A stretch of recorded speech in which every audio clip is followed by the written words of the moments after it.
Hi hello welcome to library academy. இன்றைக்கான வீடியோவில் எதை பற்றி பார்க்கலாம்னா ஒரு எக்கனாமிக்ஸ் கரண்ட் அஃபேர்ஸ் பற்றி பார்க்கலாம். வருமான வரி சட்டம் 2026 ஏப்ரல் 1 ஒரு சேஞ்சஸ் கொடுத்துருக்காங்க. ஃபஸ்ட்டு வருமான வரி சட்டம் எப்போ வந்தவங்க பார்க்கலாம்.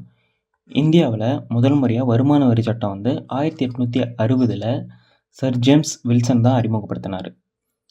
ஏன் அப்போ அறிமுகப்படுத்தினார்னா 1857 பெருங்கலகம் நடந்திருக்கும் பிரிட்டிஷ் இந்தியா. அப்போ 1857 பெருங்கலகம் நடந்ததுனால அந்த போர் காரணமாக நிறையா செலவாயிருக்கும், நிறைய இழப்பீடுலாம் வந்திருக்கும். அதை ஈடுகட்டுறதுக்காக வருமான வரி சட்டத்தை 1860 சர் ஜேம்ஸ் வில்சன் அறிமுகப்படுத்தியிருப்பார். அடுத்தது சுதந்திர இந்தியாவில் வருமான வரி சட்டம் எப்போ போட்டாங்கன்னா 1961.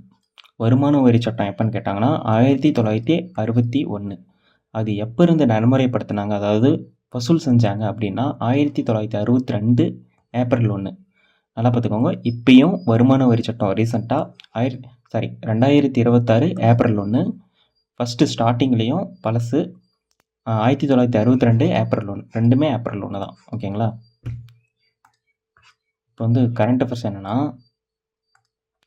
இந்தியாவில் தரவு மையங்கள் அமைக்கும் வெளிநாட்டு நிறுவனங்களுக்கு 20 வருஷம் வரி விலக்கு விட்டுருக்காங்க. என்னென்னா க்ளவுட் ஸ்டோரேஜ், அதாவது ஒரு ஐடி கம்பெனி, ப்ரைவேட் கம்பெனி ஒன்று இருக்குன்னா அதோட டேட்டா, ஃபைலு இதெல்லாம் ஸ்டோர் பண்ணி வைக்கிறது. இப்போ நம்ம கூகுள் ட்ரைவ் யூஸ் பண்ணுறோம் இல்லையா, அந்த மாதிரி அந்த சேவ் பண்ணுற ஒரு ஸ்டோரேஜ், அந்த மாதிரி ஒரு கம்பெனியை இந்தியாவில் நிறுவனாங்கன்னா அதுக்கு வரி கட்ட தேவையில்லை. இந்தியா கவர்மெண்ட் வரி கட்ட தேவையில்லை. எவ்வளோ நாளுக்குன்னா 20 வருஷம். அதாவது இப்போ 2026 47 வரைக்கும். ஓகேங்களா. 47 வரைக்கும், அதாவது 20 வருஷத்திற்கு வரி கட்ட தேவையில்லை, வரி விலக்கு விட்டுருக்காங்க நம்ம இந்தியா கவர்மெண்ட். இது எப்போ இருந்துன்னா 2026 ஏப்ரல் 1 முதல் அமல்படுத்தியிருக்காங்க. இந்த மசோதா இந்த வருமான வரி சட்ட மசோதா 25 பார்லிமெண்ட்டில் பாஸ் பண்ணிட்டாங்க. நடைமுறைப்படுத்தினது அமல்படுத்தினது எப்போனா 26 ஏப்ரல் 1. ஓகேங்களா. அடுத்தது ஐடி கம்பெனிக்கு சில சலுகைகளும் விட்டுருக்காங்க. இப்போது ஐடி கம்பெனி ஒரு ஃபாரின் கண்ட்ரி ஒன்று இருக்குதுன்னு வையேன். ஃபாரின் கண்ட்ரி ஒன்று இருக்குது. இது மெயின் பிரான்ச்சு ஃபாரினில் இருக்குது. இதே ஒரு சப் பிரான்ச் இந்தியாவில் பின்னு வச்சுக்கலாம். பின்ற ஒரு சப் பிரான்ச் இந்தியாவில் ஓப்பன் பண்ணுறாங்க.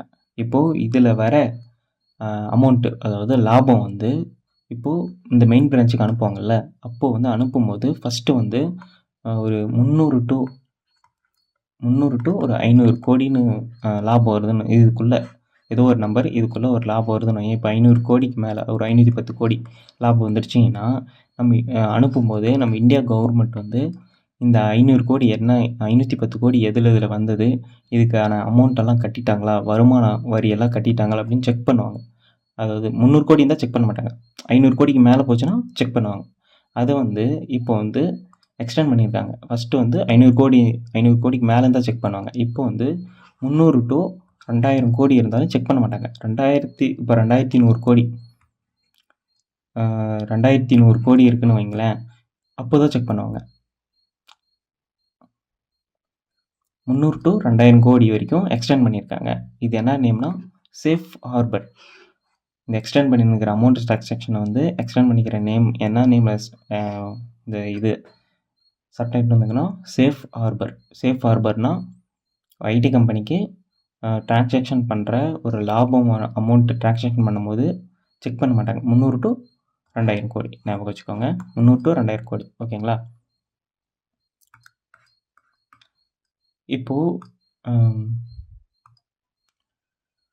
டிடிஎஸ் எல்லாம் பார்த்துருப்பீங்க. இப்போது ஒருத்தர் டிடிஎஸ்னால் என்னென்னா, ஒருத்தருடைய வருமானத்திலிருந்து முன்கூட்டியே சில அமௌண்ட்டெல்லாம் பிடிப்பாங்க.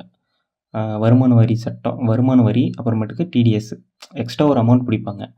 இப்போது ஒருத்தருக்கு ஒரு 50,000 சேலரி அப்படின்னா, இதில் ஒரு எக்ஸாம்பிளுக்கு சொல்கிறேன்.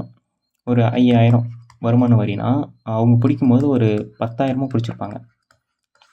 10,000 பிடிச்சிருப்பாங்க. இதில் வருமான வரி சட்டம், வருமான வரி ஒரு 5,000 போயிடுச்சுன்னா மீதி பேலன்ஸ் ஒரு 5,000 இருக்கும். 5,000 இருக்கும்.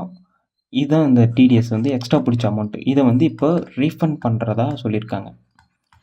எக்ஸ்ட்ரா பிடிக்கிற அமௌண்ட்டை ரீஃபண்ட் பண்ணுறதா சொல்லியிருக்காங்க இந்த வருமான வரி சட்டத்து மூலமா.